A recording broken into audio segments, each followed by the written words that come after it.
तो आज के वीडियो में हम बात करने वाले हैं मोटार के बारे में कि मोटार क्या होता है, उसकी क्या क्या प्रॉपर्टीज होती हैं, मोटार के मिक्स को तैयार करने के लिए कौन कौन से मटेरियल यूज होते हैं और उन मटेरियल की क्वालिटी को किस तरह से डिटरमाइन किया जाता है, उनका स्टोरेज कैसे किया जाता है, मटेरियल का सप्लाई किस तरह से किया जाता है। Each and everything as per central PWD norms आज हम देखने वाले हैं।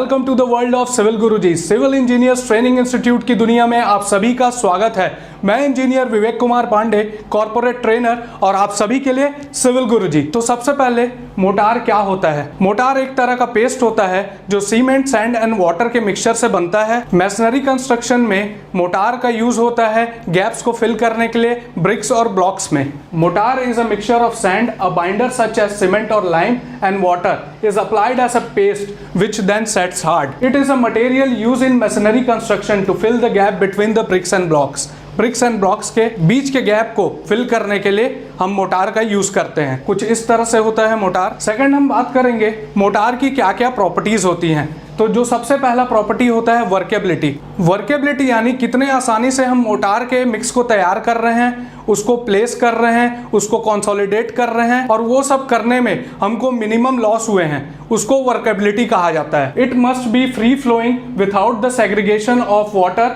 और solid material in the mix. यानी हमारा मोटार फ्री फ्लोइंग होना चाहिए और उसमें सॉलिड मटेरियल जो फाइन एग्रीगेट है उसका सेग्रीगेशन नहीं होना चाहिए, वो अलग नहीं होना चाहिए। दूसरा है वाटर रिटेंटिविटी। वाटर रिटेंटिविटी क्या होता है? फॉर एग्जाम्पल हम ब्रिक्स को लेते हैं। जैसे ब्रिक्स में कैपिलरी एक्शन के थ्रू वाटर एब्जॉर्ब होता है, तो हमको इस तरह से मोटार का मिक्स प्रिपेयर करना है कि ब्रिक में वाटर एब्जॉर्ब ना हो। That property of a mortar which prevents the rapid loss of water by absorption to masonry unit. जो भी हम मैसनरी वर्क में यूज कर रहे हैं उसमें कम से कम वाटर एब्जॉर्ब हो या फिर ना के बराबर हो, इस तरह का मोटार हमको प्रिपेयर करना है। रेजिस्टेंस टू रेन पेनिट्रेशन क्या होता है? जब भी हमारे यहाँ हैवी रेनफॉल होता है, मोटार की जो कोटिंग होती है वो मोटार की कोटिंग बारिश में उखड़ जाती है या तो धुल जाती है, तो वो सब से हमको ओवरकम करने के लिए एक ऐसा मोटार का मिक्स प्रिपेयर करना है जो रेन पेनिट्रेशन को प्रिवेंट कर सके, अच्छा से अच्छा रेजिस्टेंस प्रोवाइड करे। ड्यूरेबिलिटी।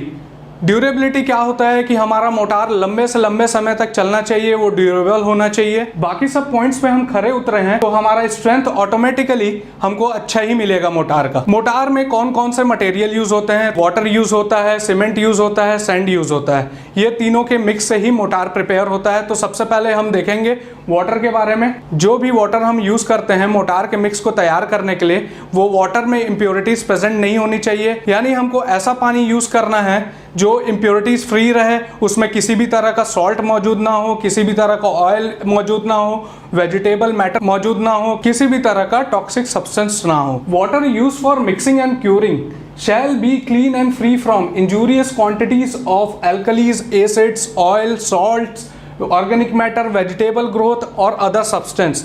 ये सब अगर मौजूद रहेंगे तो ये हमारे मोटार के स्ट्रेंथ को अफेक्ट करेंगे। तो हमको ऐसा वाटर यूज करना चाहिए जिसमें ये सब टॉक्सिक सब्सटेंस प्रेजेंट ना हो। तो अब हम देखेंगे कि हम किस तरह से वाटर के क्वालिटी को डिटरमाइन कर सकते हैं, किस तरह का वाटर हमको यूज करना चाहिए हमारे मोटार के मिक्स को तैयार करने के लिए। तो सबसे पहला है potable water is generally considered satisfactory for mixing. Potable water means drinking water. जो हम पानी पी सकते हैं उसी पानी को हमको मोटार को भी पिलाना है। The pH value of water shall not be less than 6। हम जो वाटर मोटार के मिक्स में यूज करते हैं उसका pH लेवल 6 से कम नहीं होना चाहिए। ना ही वो वाटर ज्यादा एसिडिक होना चाहिए, ना ही वो ज्यादा बेसिक होना चाहिए। Water found satisfactory for mixing is suitable for curing. जो वाटर हम मोटार में मिक्स के लिए यूज कर रहे हैं उसी वाटर को हमको क्यूरिंग के समय भी यूज करना चाहिए। Sea water shall not be use for mixing और क्यूरिंग। हमको सी वाटर को मिक्सिंग और क्यूरिंग के लिए यूज नहीं करना चाहिए क्योंकि सी वाटर में बहुत सारे टॉक्सिक सब्सटेंस होते हैं, उसमें अलग अलग तरह के सॉल्ट्स पाए जाते हैं जो हमारे मोटार के स्ट्रेंथ को अफेक्ट करेंगे और उसकी ड्यूरेबिलिटी और स्ट्रेंथ को घटाएंगे। Water from each source shall be tested before the commencement of the work. यानी हम जिस भी सोर्स से वाटर को ले रहे हैं वो सोर्स का पहले हमको टेस्टिंग करना रहेगा कि वो पोटेबल है कि नहीं, उसका pH लेवल सही है कि नहीं। ईच एंड एवरीथिंग जो गाइडलाइंस हमको सेंट्रल PWD ने दिया है, कैसा वाटर हमको यूज करना है मोटार के मिक्स में। And thereafter once in every 3 months till the completion of the work. यानी जब तक हमारा वर्क कंप्लीट नहीं होता है, हर 3 महीने में हमको वहाँ के वाटर का टेस्टिंग करना है, देखना है कि वो वाटर में कुछ टॉक्सिक सब्सटेंस थोड़ी ना आ गए हैं या फिर उसके पीएच में कुछ चेंजेस थोड़ी ना आ गए हैं। क्योंकि जब हम अच्छा वाटर यूज करेंगे मोटार मिक्स में, तभी वो हमको अच्छी स्ट्रेंथ देगा, अच्छी ड्यूरेबिलिटी देगा। तो सेकंड मटेरियल है सीमेंट। हमको कौन कौन सा सीमेंट यूज करना है मोटार के मिक्स को तैयार करने में।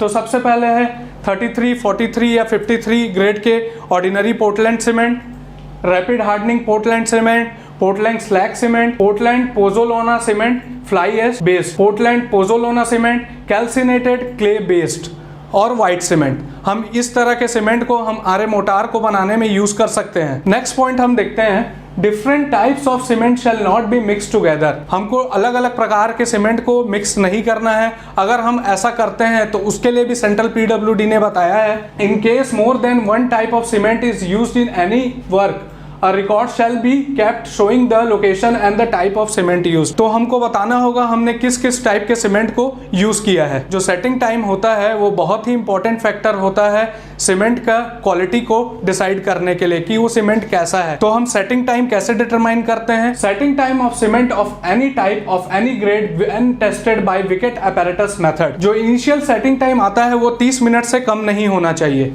और जो फाइनल सेटिंग टाइम आता है वो 600 मिनट से ज्यादा नहीं होना चाहिए। यानी इनिशियल सेटिंग टाइम आधे घंटे से कम नहीं होना चाहिए, फाइनल सेटिंग टाइम 10 घंटे से ज्यादा नहीं होना चाहिए। तो यह सेटिंग टाइम हमको बताता है हम किस क्वालिटी के सीमेंट को यूज कर रहे हैं, वो क्वालिटी ठीक है कि नहीं। इस स्लाइड में हम देखेंगे सप्लाई ऑफ सीमेंट कि सीमेंट का सप्लाई किस तरह से होता है।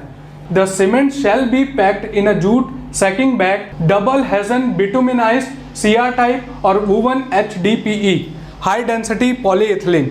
जब हम इस तरह का मटेरियल यूज करते हैं, ये मटेरियल वाटर रिपेलेंट होता है, मॉइस्चर के कांटेक्ट में जल्दी से नहीं आता है। तो हमें सीमेंट के बैग को बनाने के लिए हमेशा इस तरह के मटेरियल को यूज करना चाहिए। The bag must bear the manufacturer name और his registered trademark if any, with grade batch number and type of cement, with the date of manufacturing of batch of cement। तो इस picture में हम देख सकते हैं इस सीमेंट के बैग में यूजर गाइड दिया गया है, IS कोड दिया गया है, ISI मार्क दिया गया है, बैच यूनिट नंबर दिया गया है, grade and type of cement दिया गया है, ब्रांड नेम दिया गया है, MRP ऑफ बैग दिया गया है और मैन्युफैक्चरर्स नेम दिया गया है। तो जब भी हम सीमेंट लेते हैं तो हमारे बैग में ये सब चीजें मेंशन हमेशा होनी चाहिए और सीमेंट खरीदने से पहले हमको ये सब चीजों को क्रॉस चेक कर लेना चाहिए। Every delivery of cement shall B accompanied by a producer certificate confirming that the supplied cement conforms to relevant specification। तो हमको सीमेंट का डिलीवरी हमेशा प्रोड्यूसर के सर्टिफिकेट के साथ ही लेना चाहिए कि वो उस स्टैंडर्ड को मेंटेन कर रहा है कि नहीं, वो उस स्पेसिफिकेशन को मेंटेन कर रहा है कि नहीं। नेक्स्ट पॉइंट है, cement bought to work shall not be more than 6 week old from the date of manufacture. तो जब भी हम सीमेंट का यूज करते हैं अपने साइट एग्जीक्यूशन वर्क में, तो वो सीमेंट 6 हफ्ते से ज्यादा पुराना नहीं होना चाहिए। जिस डेट को हम यूज कर रहे हैं उससे 6 हफ्ते से ज्यादा पुराना नहीं होना चाहिए। जब भी हम सीमेंट को एक लोकेशन से दूसरे लोकेशन तक लेके जाते हैं तो हमें हमेशा ध्यान रखना चाहिए कि डस्ट ना उड़े। Effective precautionary measure shall be taken to eliminate dust nuisance during loading और ट्रांसफरिंग ऑफ सीमेंट। तो आज के वीडियो में हमने देखा कि मोटार क्या होता है, मोटार की क्या क्या प्रॉपर्टीज होती हैं, मोटार में क्या क्या मटेरियल यूज होते हैं और उन मटेरियल की क्वालिटी को किस तरह से डिटरमाइन किया जाता है, मटेरियल की सप्लाई किस तरह से की जाती है। Each and everything process by process as directed by central PWD. अगली वीडियो में हम बात करेंगे और भी मटेरियल्स जैसे फाइन एग्रीगेट जो यूज होते हैं, उसमें सिल्ट कंटेंट क्या होता है, कौन से ग्रेड का फाइन एग्रीगेट हमको यूज करना है और मोटार से रिलेटेड बाकी सब चीजों को हम अगली वीडियो में देखेंगे। अगर आपको हमारा वीडियो पसंद आया हो तो लाइक करें, अगर आप इस चैनल पे नए हैं तो सब्सक्राइब करें, ज्यादा से ज्यादा लोगों को शेयर करें और आगे के और अपडेट्स पाने के लिए बेल आइकन को क्लिक करें। तो आप सभी का बहुत बहुत धन्यवाद। जय हिंद, जय भारत।